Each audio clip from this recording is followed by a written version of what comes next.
मैं doctor Fahima, professor Marwari college Urdu department, Ranchi university, Ranchi. हमारी प्यारी बच्चियों, आदाब। बस मैं आप लोगों को लगातार गीतों के सिलसिले में बता रही हूँ जो हर शायर अलग अलग तरीके से लिखा है। कभी एहसान दानिश ने, कभी सलाम मछली ने और कभी मीरा जी ने।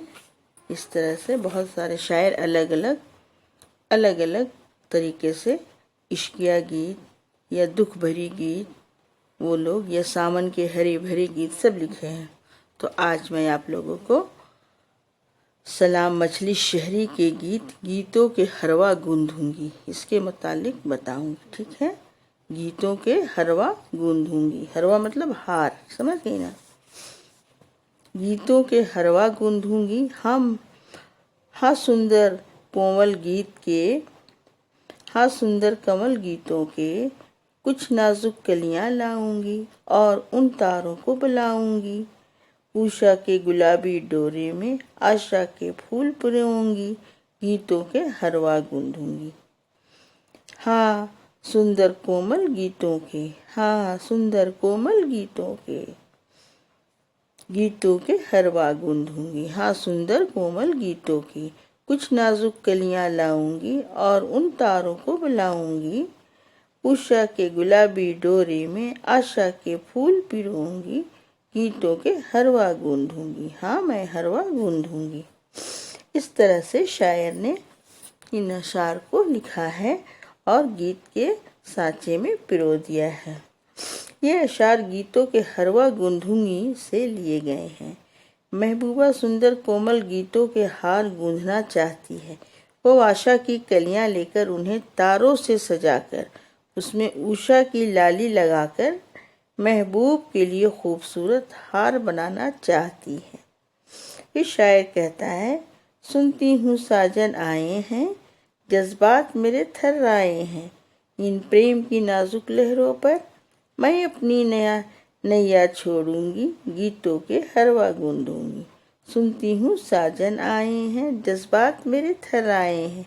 इन प्रेम की नाजुक लहरों पर मैं अपनी नैया छोड़ूंगी, गीतों के हरवा गूंधूंगी।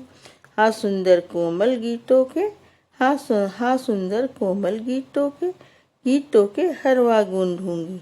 हाँ सुंदर कोमल गीतों के हरवा गूंधूंगी। इस शेर में भी शायर इसी चीज को बार बार दोहराते हैं।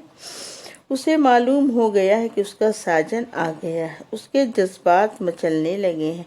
वो मोहब्बत की नाजुक लहरों पर अपने जज्बात के बारह परवाह किए बगैर उसकी किश्ती में सवार हो जाती है और कहती है, किश्ती में रखकर सुंदर कोमल गीत महबूब को पेश करूंगी ताकि मेरा महबूब उसे देखकर मुस्कुरा उठे और मन ही मन में मुझे मोहनी चाहत का एहसास दिलाए। इस तरह से शायर ने एक महबूबा के दिल के जज्बात को पेश किया है। उसके महबूब के सामने की महबूब आता है तो महबूबा किस तरह परेशान हो जाती है और मचलने लगती है। समझ गई। इस गीतों के हरवा गूंधी का मरकजी ख्याल भी आप लोग इसको समझ लें। इसका मरकजी ख्याल क्या है। महबूबा अपने प्रेमी के इंतज़ार में गीतों के हार बना रही है, समझ गई, ताकि जब उसका महबूब आए तो वो उसे हार पहना सके। वो चाहती है कि नाजुक कलियों से हार गूंधे जिसमें जगमगाते तारे लगाएं, आशा की लाली हो और उसमें उम्मीदों के फूल होंगे। उसे मालूम हुआ है कि उसका महबूब आ गया है, उसके जज्बात मचलने लगे हैं। मोहब्बत के जज्बात की नाजुक किश्ती बनाकर वो अपने बनाए हुए हारों को इसमें रखकर महबूब के लिए भेजेगी। मुराद यही है कि वो जुदाई के दर्द को गीतों के जरिए महबूब तक पहुंचाएगी। मतलब इसका यही मेन मरकजी ख्याल है कि जो महबूबा है, समझ गई ना, वो अपने दर्द को इस गीतों के जरिए महबूब को भेजेगी। समझ गई। इस तरह से इसका एक सवाल भी है کہ آشا کے پھول پیروؤں گی کا کیا مطلب ہے؟ تو جواب ہے، محبوبہ جدائی میں تڑپ رہی ہے، انتظار محبوب میں اسے صرف آشاؤں ہی کا تو سہارا تھا، اسی کے سہارے اس نے انتظار کی گھڑیاں کاٹی ہیں۔ پھر دوسرا سوال ہے، ساجن کے آنے پر شاعر نے عورت کی کیا کیفیت بیان کی ہے؟ تو جواب ہے اس کا، ساجن کے آنے کی خبر سن کر اس کے جذبات مچلنے لگتے ہیں، وہ بے چین ہو جاتی ہیں اور ان کی دھڑکن تیز ہو جاتی ہے۔ اسی جذبات کو شاعر نے پیش کیا ہے۔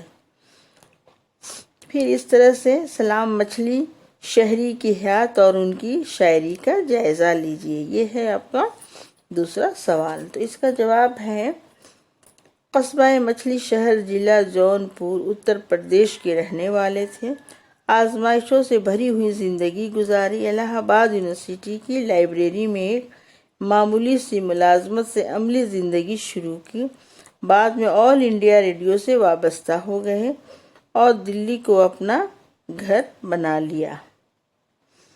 آل انڈیا ریڈیو کی اردو سروس سے بحیثیت پروڈیوسر وابستہ تھے۔ ان کی طبیعت میں ایک خاص طرح کی وارفتگی تھی۔ اپنی رومانی نظموں میں انہوں نے جدت طرازی کی بہت اچھی مثالیں پیش کی ہیں۔ گفتگو کے انداز اور ڈرامائی عناصر کے برجستہ استعمال سے انہوں نے اپنی بعض نظموں کو افسانے کی طرح دلچسپ بنا دیا ہے۔ ان کے تخلیقی مزاج میں اوبچ بہت تھی۔ انہوں نے شعری اظہار کے نت نئے راستے نکالے اور نظم حیت کے کئی تجربے کیے۔ نئی نظم کے اچھے شاعروں میں شمار کیے جاتے تھے۔ میرے نغمے، پائل اور وسعتیں ان کے مقبول و مشہور مجموعے ہیں۔ سلام مچھلی شہری کے گیت بھی بہت خوبصورت ہیں۔ سلام مچھلی شہری کو حکومت ہند نے ان کی ادبی و شعری خدمات کے اعتراف میں پدم شری کے اعزاز سے نوازا۔ ان کا انتقال دلی میں ہوا اور وہ وہیں مدفون بھی ہو گئے، مطلب ان کا دفن کفن وہیں ہوا، دلی میں، سمجھ گئے؟ اس طرح سے آج میں نے آپ لوگوں کو سلام مچھلی شہری کا ہروا گوتھونگی، گیتوں کے ہروا گوتھونگی کے متعلق بتایا۔